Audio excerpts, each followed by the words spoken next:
Hello everybody, this is Gareth Goon Speaks back here with another video. I'd like you to hit the subscribe bar, give me a thumbs up if you like the video, or hit the notification bell to be notified when I post my next post, or else you could look me up at my website, which is www.garethcahoon.co.uk, or if you'd like to support the ministry, you can do so through PayPal, garethcahoon3@gmail.com.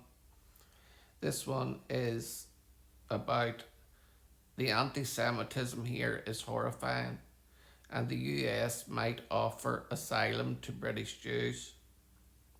Jewish businesses are under siege by mobs, Jews attacked in the streets and forced to meet in secret or under tight security, Jews banned from attending soccer matches.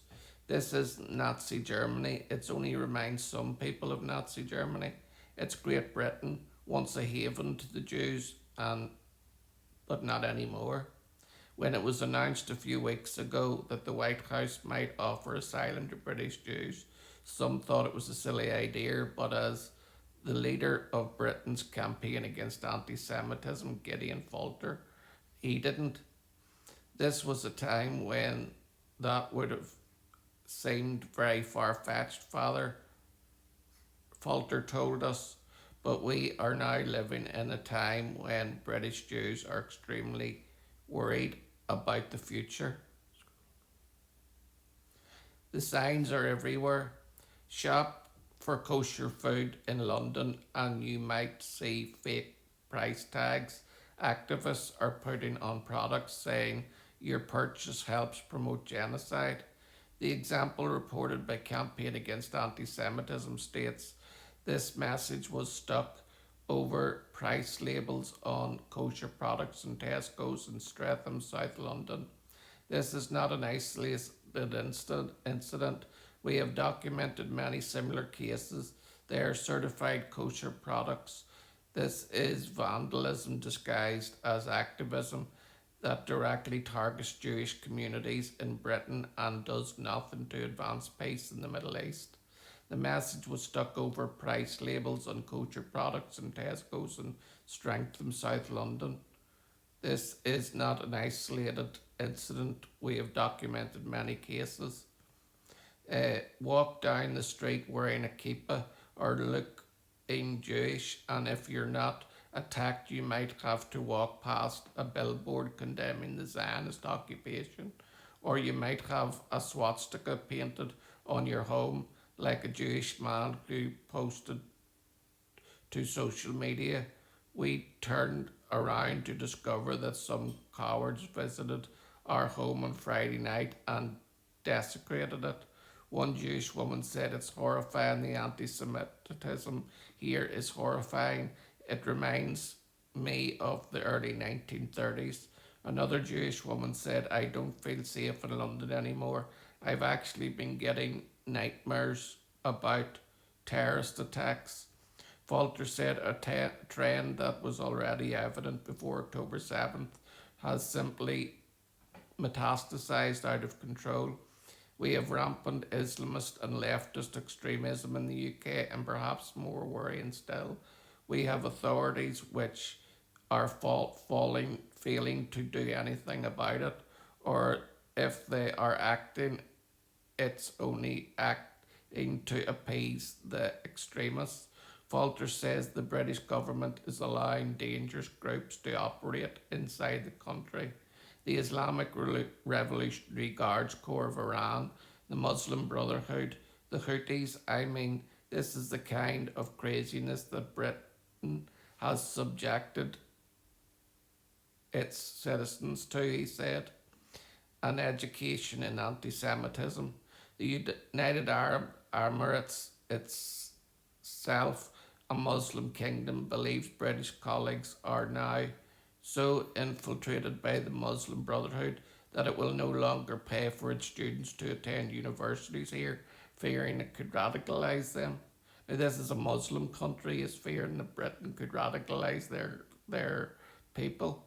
When Jewish college student Tal Smoose began his freshman year at King's College in London, she logged on to a group chat for her major, and the discussion was about educating Zionists. Smoosh said, as the only Jewish person in my course, I asked them why they thought the Zionists needed education, and they started like a whole tirade against me. Like, is there an expletive deleted Zionist in the group chat? And then they decided to threaten me. They decided to say that if I dared to interrupt the lecture again, they should pick me up and band together and carry me out. When Tally took the matter to the college official, she tells me, maybe you should try to understand where they're treating you, why they're treating you this way. British kids who are going to be our next leaders are being radicalised into a way of thinking that is so fundamentally un-British that it is just unrecognisable, and it is dangerous, Falter said.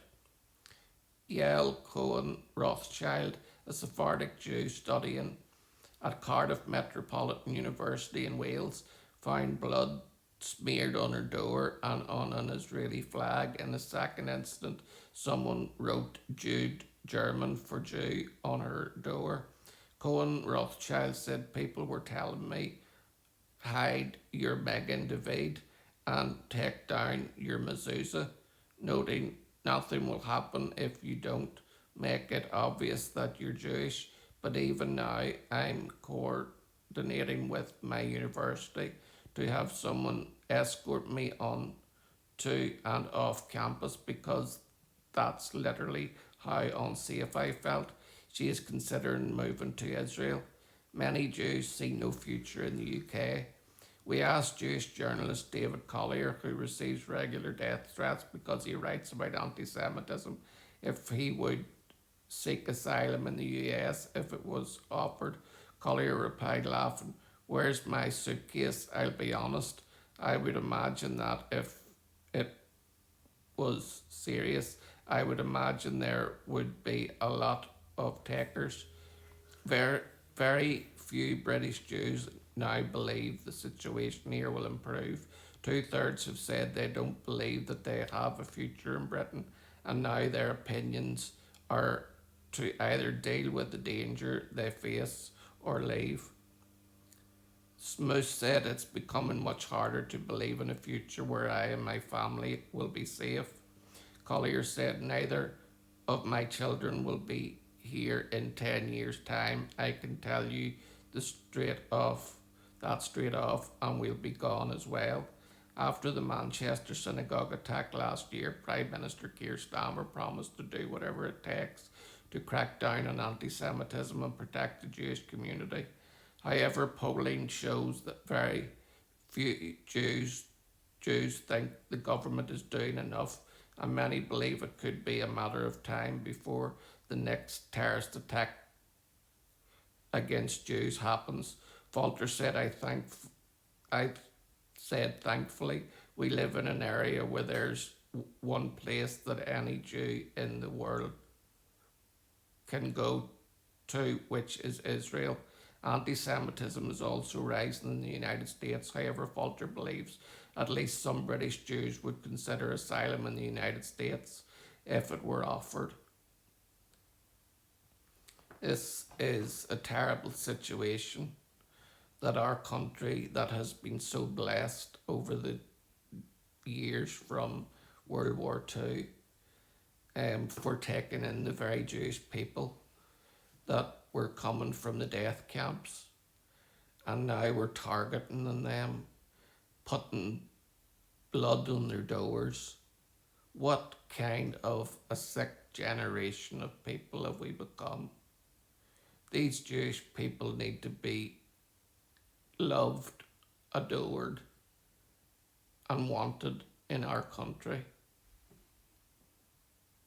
because what starts with the Jews never ends with the Jews. As they say in the Muslim world, first we'll kill the Saturday people, then we'll kill the Sunday people. Shalom, Maranatha, and Hallelujah.